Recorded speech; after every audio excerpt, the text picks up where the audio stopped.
What is up, guys? I am the one and only Eagle Double T, and in this video I will be doing an unboxing of the Scuf Prestige controller for the Xbox One. I know that it's been a long time since I made a YouTube video, going on 2 years, but recently for Christmas I ordered this Scuf Prestige controller and it just got here today, so I figured that this would be a great time to kind of jump back into YouTube and make another video. Now, starting off with the packaging.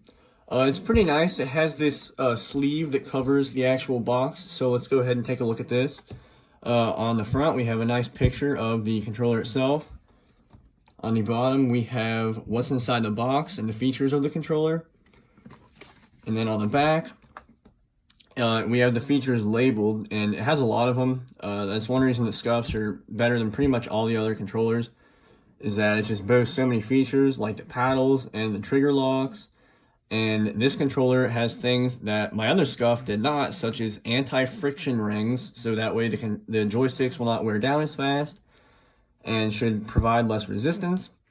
It also boasts a 30-hour battery life, which is very impressive because I don't even think the regular Xbox One controller has that long of a battery life, and it is rechargeable. So let's take the sleeve off and take a look at the actual packaging.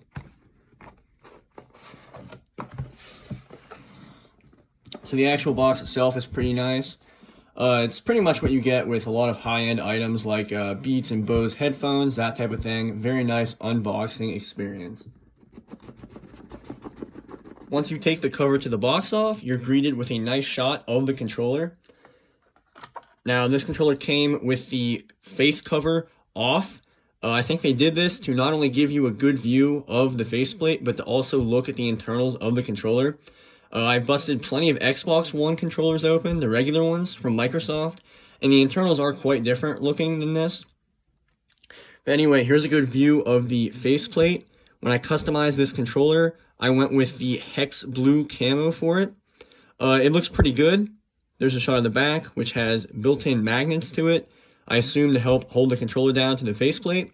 And here's a good shot of the anti-friction rings that are made from a different plastic than the rest of the controller, and they're very smooth, and they seem like they will do a good job. Now let's pull the controller out of the box.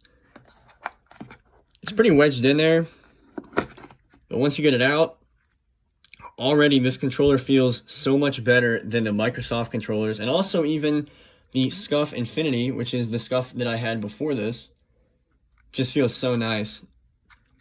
It seems a lot more well built than pretty much every controller that I've really ever held, actually.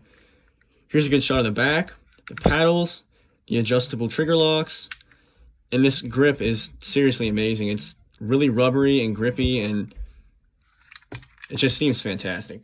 Putting the controller aside for a second, we have stuff underneath of where the controller sits.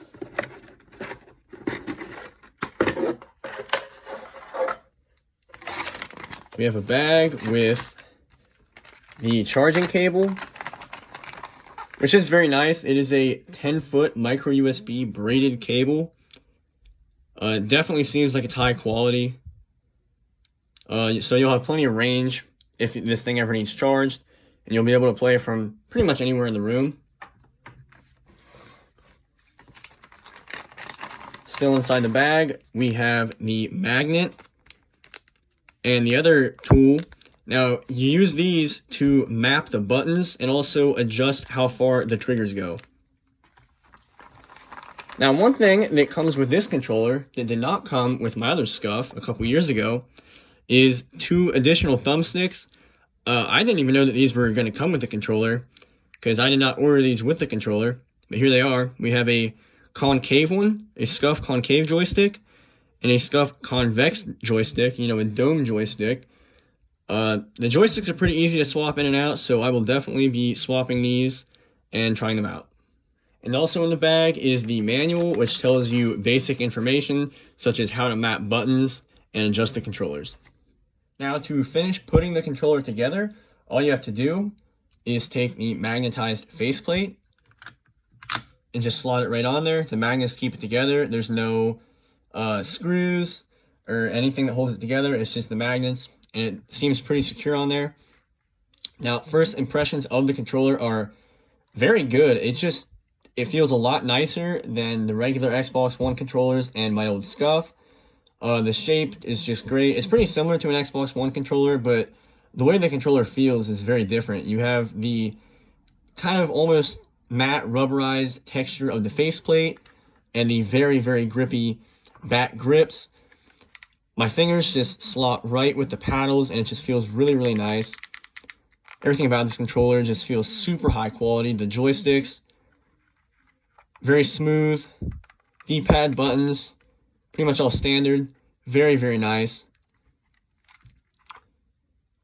Here's a good shot of the paddles. Here it is in the normal mode, and they push all the way down just like the regular Xbox One controller. But if you flip it, it only goes down part of the way. Now, that little screw right there, you use the tool, and you can adjust how far the triggers go in. So you could have them pretty much all the way at the top and just barely stop, or you could have it stop a lot. It's up to you. Now, to swap the joysticks, it is very easy. All you have to do is just pop off the faceplate, which is very easy because it's just held on by the magnets. And the regular joysticks that I got with this are just the traditional Xbox One joysticks because I didn't want to take the chance of getting different joysticks and me not liking it. So I just went with the originals, and all you have to do is just pull straight up, and you can put on the other joysticks. Here's the other one that came with it, one of the other two. This is the domed one, and it just slots right on top of the joystick, if I can get it. There we go, it just slots right on top, and boom, you have changed the joystick. And finally, I'll just do a quick comparison between the Prestige and the Infinity, which is my old Scuf controller. Now, the Infinity definitely has some problems. At first, I really liked the controller, especially for Call of Duty, and then it started to give me some major issues, such as the joysticks started to wear down really, really bad. As you can see, they started to just kind of wear a ring into it, which is why these anti-friction rings should do a very good job at preventing that from happening. So it's good that Scuf is addressing things like that. Other things that happen to the controller are the paddles started to just disintegrate. As you can hear, this one sounds differently than this one. And that's because this one no longer even works at all. It just wore down and after just a couple of months of use. So that was very disappointing. Other things just started to kind of fail, like the little pieces that slot into the holes that hold the plate here on just snapped right off. I don't know if I was doing something wrong or if it was just built poorly or what, but they are gone. And the grips just weren't quite as nice. Overall, the Prestige is just a much better controller pretty much all the way around. So I think that this concludes the unboxing of the Scuf Prestige controller. Overall, just first impressions are much better. It definitely seems like a better controller than my old Scuf, and I'm looking forward to using it more, and then I can make an in-depth review about it after a couple of months of use. So if you've stuck around this long, thank you very, very much, and don't forget to like and subscribe if you enjoyed the video. And I'd just like to make a quick response as to why I've not been uploading. It's been almost 2 years, and one of the big reasons is that I just kind of lost motivation to make content, and then we moved to a new house, and that definitely took its toll on me, so I was not motivated to do anything for a very long time. But I'm feeling better now, and I think I am going to try and start uploading videos again. Maybe not on the basis that I used to, but I definitely missed YouTube and uploading and the interactions with all my subscribers and you guys. So, yeah, that just about does it for my explanation, but yeah, like and subscribe, and thank you, and comment future videos you'd like me to do. And I am the one and only Eagle Double T, signing out. See you in the next one.